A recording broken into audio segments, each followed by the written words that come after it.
의 깨닫는 지혜라는 제목으로 할 말씀 같이 나누겠습니다.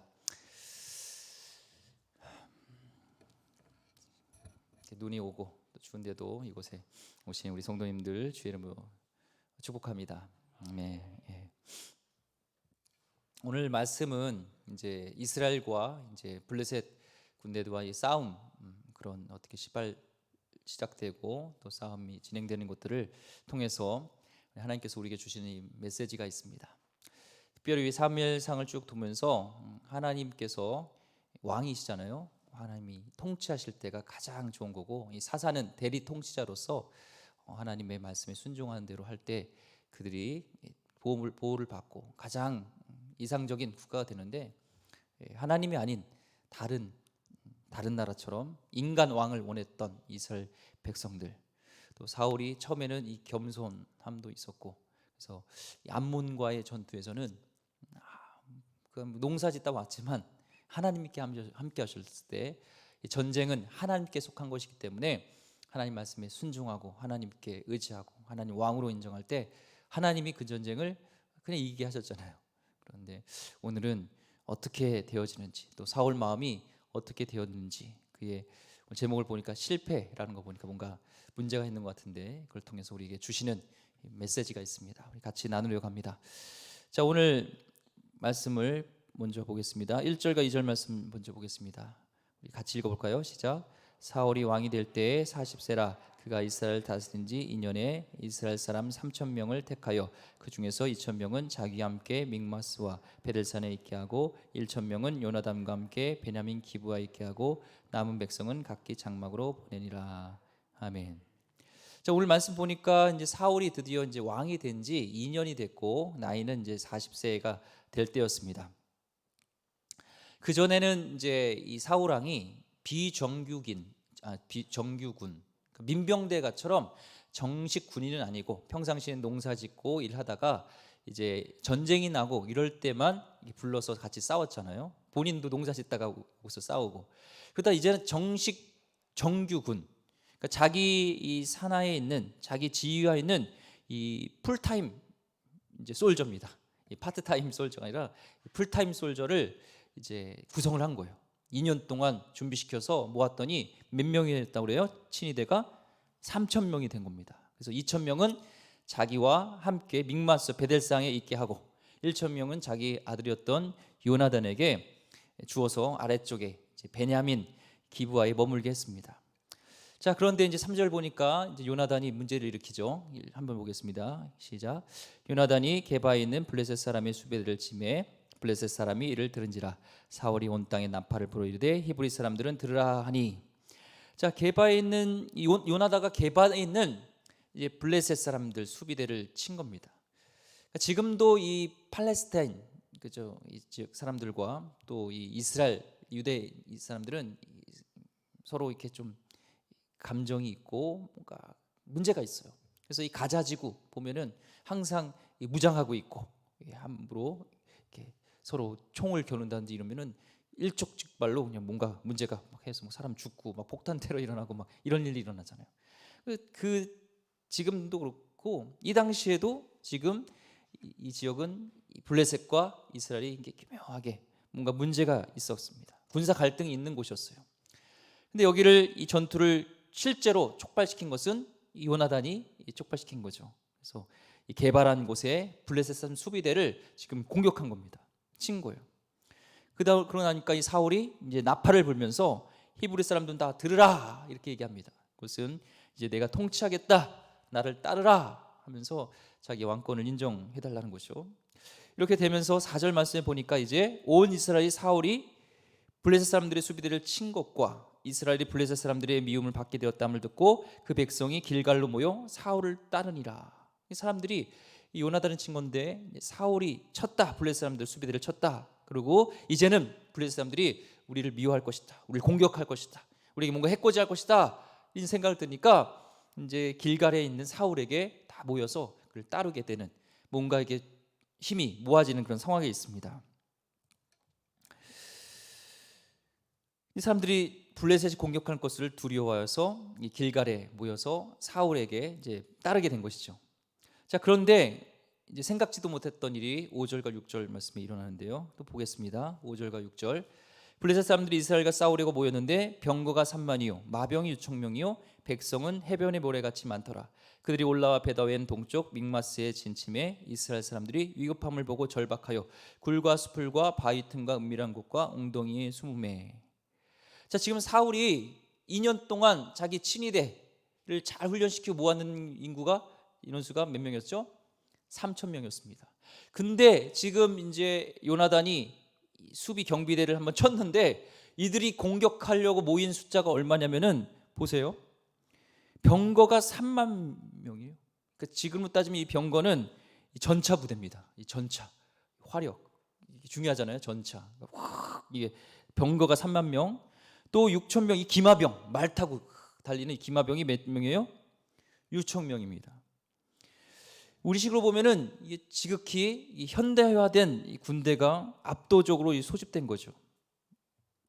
그리고 군대를 향하여서 블레셋 군대를 향하여서 뭐라고 성경이 기록하고 있냐면은 그 백성이 뭐라고 들었죠? 해변에 모래같이 많더라. 이 상상도 못하는 숫자가 지금 모인 겁니다. 3천 명이 많다고 생각했는데 그거에 비하면 이 블레셋 군대는요 어떻게 해요? 너무나 많은 거죠. 그러면서 이스라엘 군대들이 이스라엘 백성들이 보니까 위급함을 본 거예요. 오늘 보니까 위급함을 보고 절박하여 어디로 갔다고 그래요? 숨으로 굴과 수풀과 바위 틈과 은밀한 곳에 웅덩이 막 뭔가 숨을 수 있는 데는 지금 다 숨는 거예요. 막 그래서 막 나 살려라 하면서 있잖아요. 막 숨는 겁니다. 지금 싸울 때도 아니고 사울에게 모였다가 군대가 오는 걸 보면서 이거는 죽었다 하면서 사람들이 다 숨는 것을 봅니다. 그리고 7절 보니까 이 백성들이 어땠는지 보면은 어떤 히브리 사람들은 요단을 또 건너가서 갓과 길앗 땅으로 또 가고 도망가고 아직 길갈에 있고 또 어떤 사람은 그를 따른 모든 백성은 어찌 됐든 따르든 도망가든 뭐라고 그래요? 모든 백성은 떨더라. 이 따른 백성들도 지금 떨고 두려운 가운데 있습니다. 자, 이런 이스라엘 백성들이요 하나님이 아닌 그런 인간 왕을 보내달라고 할 때 분명히 하나님이 경고를 했습니다. 지금 보세요. 하나님이 아닌 인간 왕이 다스릴 때 어떻게 돼요? 안전할 것이라고 생각했고 뭔가 희망을 가졌는데 지금 그렇게 해서 세운 인간 왕으로 인해서 사실 이 요나단도 그 군대가 누구의 군대냐면 사울의 군대예요.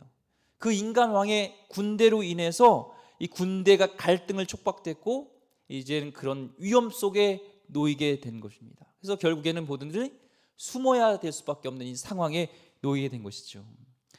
진정 생수의 근원, 생명의 근원, 진정한 왕이신 하나님을 버리고 사람의 통치를 받으려고 할 때 지금 현실은 어때요?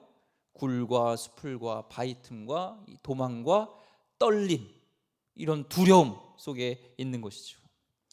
우리도 마찬가지입니다.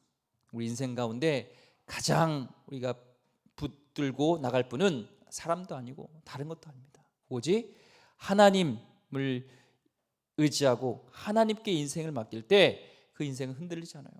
우리가 생각하는 세상의 시스템, 인간 스스로 지도자를 삼아 그를 따르겠다는 그 결실의 현실이 어떤지를 오늘 말씀 속에서 보여주고 있습니다.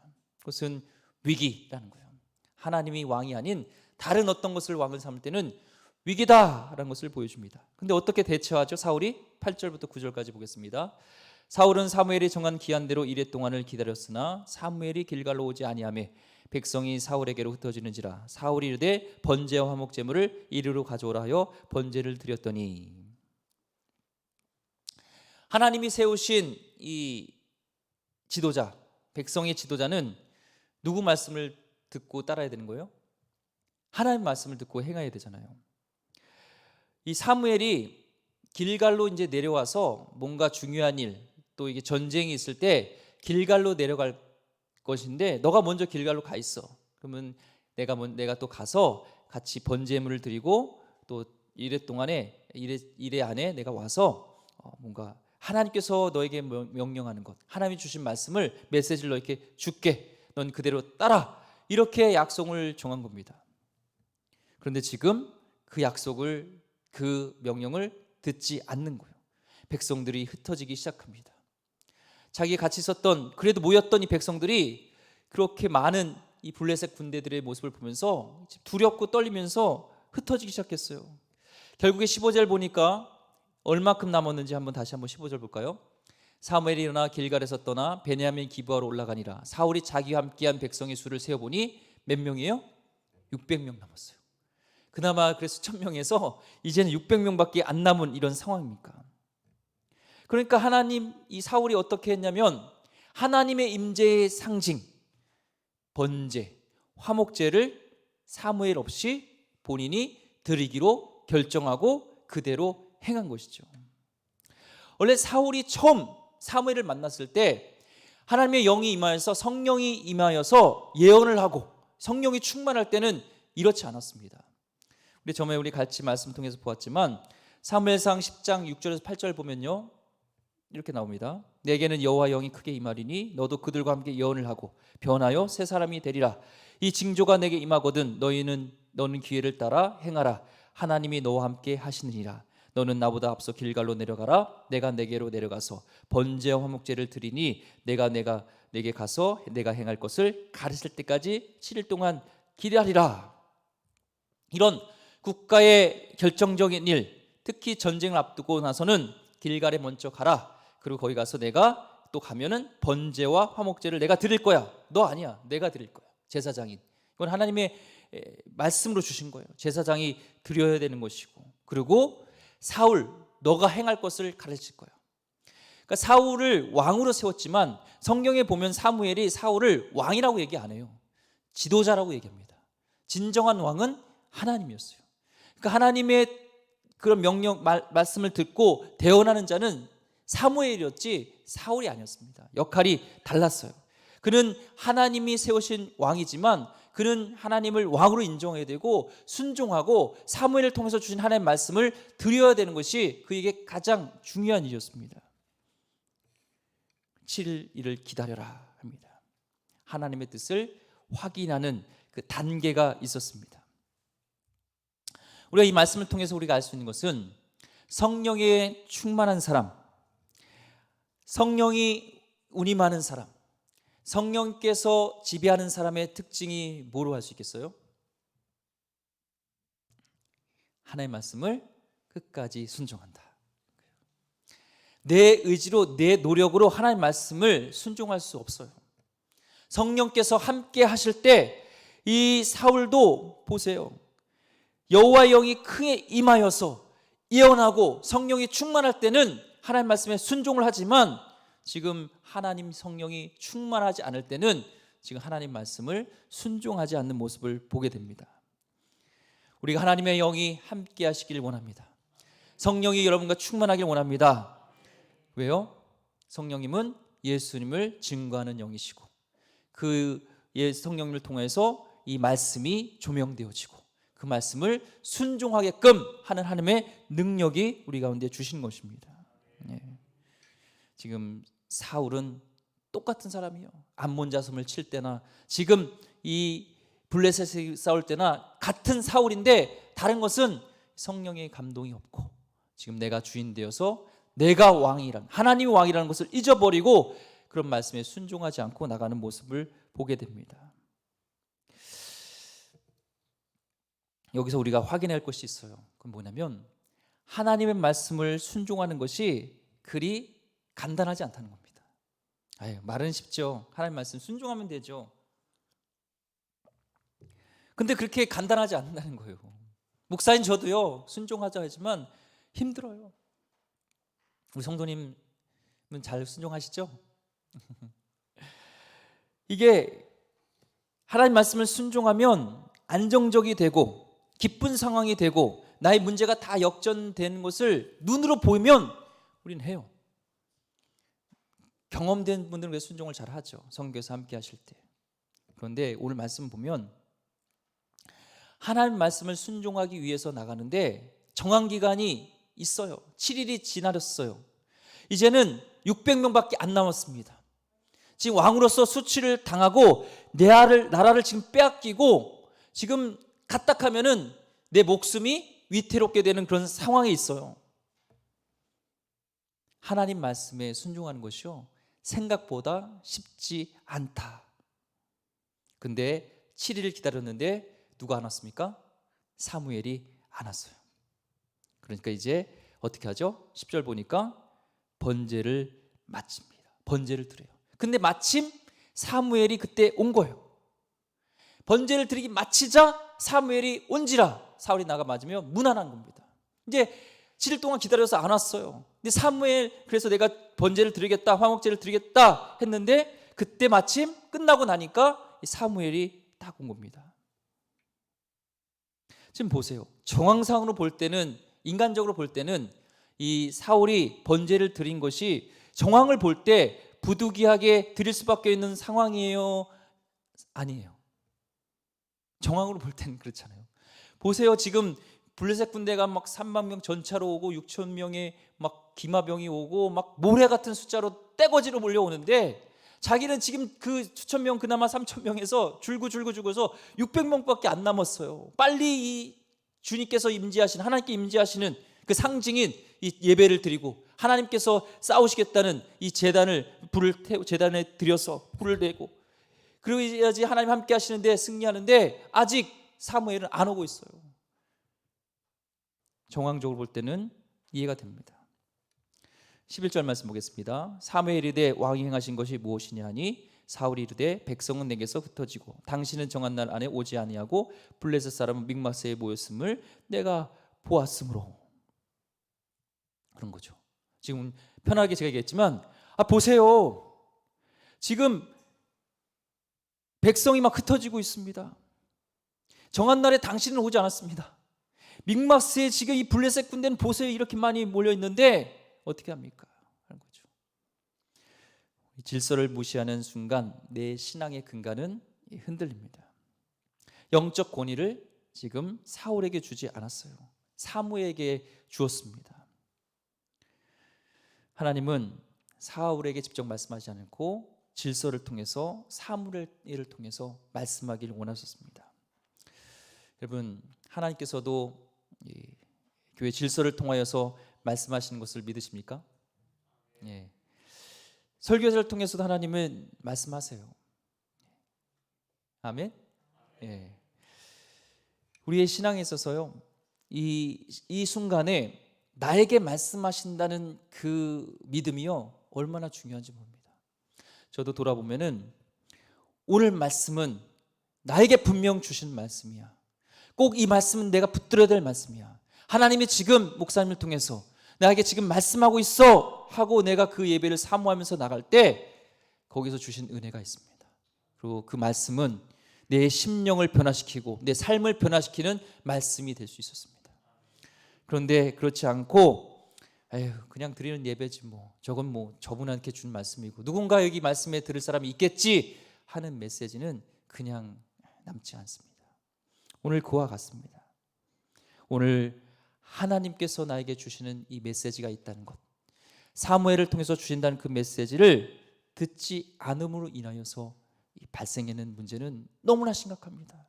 그거는 보면은 하나님의 버림을 받게 되는 그런 일들이 일어나는 것이죠. 예전에 저도 이제 부교육자에 있으면서 담임 목사님이 말씀을 하시는데 부르짖는 기도에 대한 것을 말씀하시는 거예요.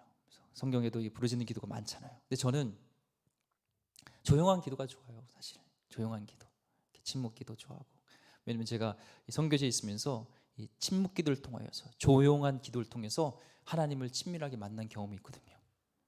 내가 경험한 것들에 대해서 사람은 익숙하잖아요.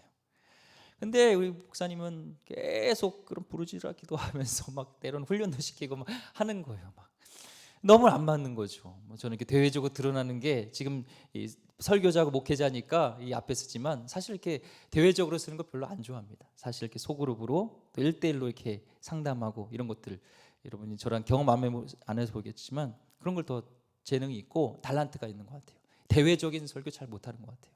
인정해요. 제가 말 주변이 없어요. 그런데 막 이렇게 부르짖어 기도하라는 거예요. 막 부르짖어 기도하는 거예요. 그래 어떻게 하겠어요? 하나님께서 주신 권위 앞에 순종해야죠. 그래서 하나님, 내가 가보지 않은 세계를 가보신 목사님이겠지. 내가 아직 경험하지 못한 세계가 있다는 것을 믿고 하나님 말씀을 믿고 막 부르짖었습니다. 근데 거기서요 하나님 역사가 일어났어요.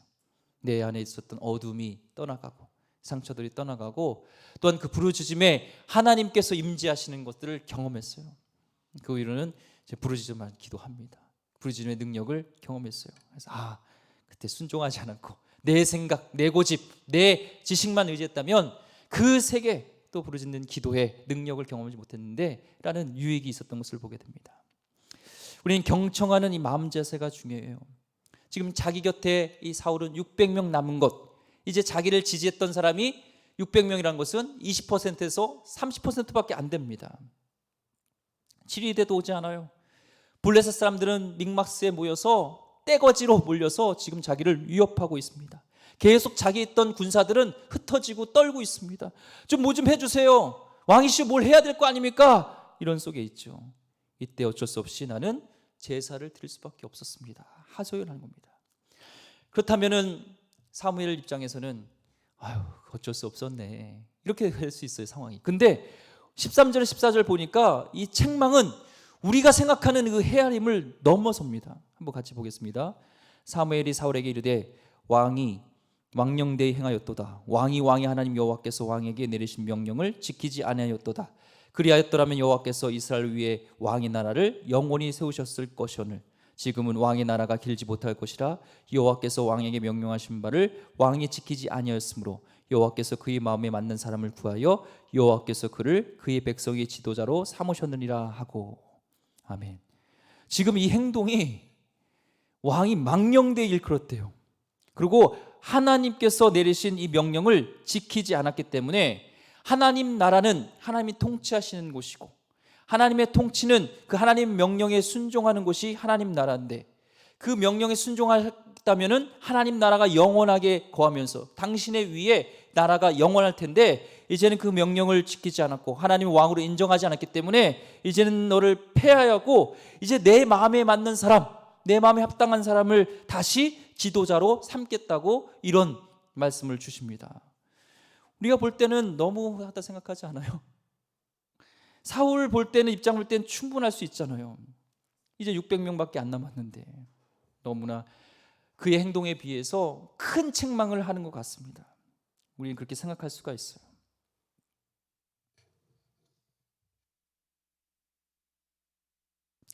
그런데 이 상황에서 이 사울이 기다리지 못하고 그 말씀에 순종하지 못하고 이 제단에서 또 번제를 드렸다는 것은 하나님의 말씀을 믿는 믿음이 연약했기 때문에 부족했기 때문이라고 우리는 생각할 수 있죠.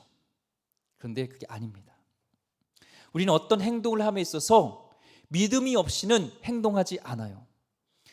여러분 이 자리에 앉아있는 이유는 어떤 믿음이 성도님 가운데 있냐면 저를 비롯해서 이 건물은 지금 무너지지 않을 것이라는 믿음이 있습니다. 그렇죠? 믿음이 만약에 없으면 이 곳에 이렇게 편안하게 앉아 있을 수가 없어요. 이렇게 잠을 잘 수도 없고 뭐 졸 수도 없습니다. 또한 우리가 이렇게 물을 마시잖아요. 제가 이렇게 이 물이 깨끗하다는 그런 믿음이 저에게 있습니다. 여기에 우리 권사님이 막 여기다 손을 막 넣고 막 여기다가 막 침 탁탁탁 뱉고 막 이랬다는 전혀 그런 믿음이 없어요. 깨끗하게 우리 권사님이 잘 준비해 주셨다 이런 믿음이 있습니다. 우리는 어떤 행위가 발생하는 것에 대한 것은 그에 대한 믿음대로 따르는 거예요. 믿음이 있는 겁니다. 지금 사울이 판단해 보니까 기다리면 죽을 수 있어 라는 믿음이 크기 때문에 이 믿음대로 행한 겁니다. 그래서 그의 나라는 영원할 수가 없었던 거예요. 하나님 나라는 하나님의 왕이 되심을 통치하는 겁니다. 그게 하나님 나라인데 그 통치 원리는 하나님 말씀에 무조건 순종하는 거예요. 아멘. 예. 여러분 하나님께서 말씀하셨다면 끝까지 믿고 순종하는 거예요. 만약에 기다리다가 점점 이제 군대가 다 흩어지고 별로 없어요. 근데 이제 블레셋 군이 쳐들어왔어요. 그럼 내가 죽게 됐어요. 그래도 순종하는 거고 그 약속에 대한 말씀에 대한 결과는 내가 책임지는 게 아니에요. 하나님께 맡기는 거예요. 그게 하나님을 주인으로, 하나님을 통치자로, 하나님 왕으로 인정하는 사람이라는 겁니다. 이 전쟁을 보세요. 질 것 같고, 우리 다음 주에 또 이제 다음번에 이후에 보겠지만, 도저히 이길 수 없는 전쟁에서도 하나님 말씀에 순종하여서 이기는 것이 하나님 전쟁이에요. 왜요? 그 전쟁은 하나님께 속한 거니까. 이스라엘은 지금 청동기 문화예요. 이 블레셋은 철기 문화입니다. 어떻게 상대가 되겠어요?